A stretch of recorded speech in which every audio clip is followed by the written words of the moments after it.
Sophisticated art so often have to argue for the simplest, deepest human truths. Something to chew on as you go.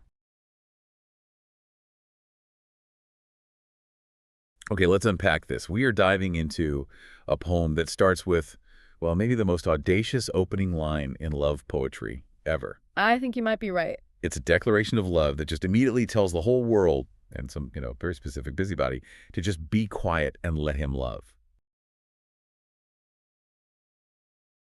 Batter him, And not just batter him. to overthrow him and to ravish him. It sounds like a demand for spirit. Okay, let's unpack this. We are diving deep today into one of the most intellectually charged, theologically complex, and frankly explosive prayers ever committed to paper. John Donne's Holy Sonnet 14, often identified by its startling opening line, "Batter my heart, three-personed God." And you use the word explosive for a very good reason. I mean, if you've encountered this poem before, you know the climax is truly shocking, especially when you remember it's framed as a direct address to the divine. Right. It culminates in that infamous final couplet, "Except you enthrall me, never shall be free, nor ever chaste, except you ravish me." Exactly. And we have to start there because that is the central challenge of the entire piece. We have to ask the question, why?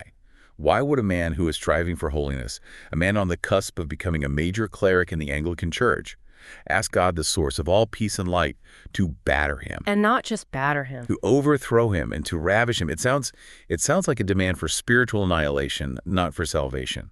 It is a demand for a radical, violent overhaul. Because, as the speaker argues, God's usual gentle grace just canon. Oh, absolutely. He doesn't just transition, he defends this claim that his Christian epic is more heroic than foundational texts like the Iliad and the Aeneid. Exactly. And this is a critical point for any student. You have to get this. Milton is positioning his work against Homer and Virgil. He argues they celebrate what he calls wrath, the rage of Achilles, military destruction, the fury of the gods. Right, epics of physical conquest. That's it.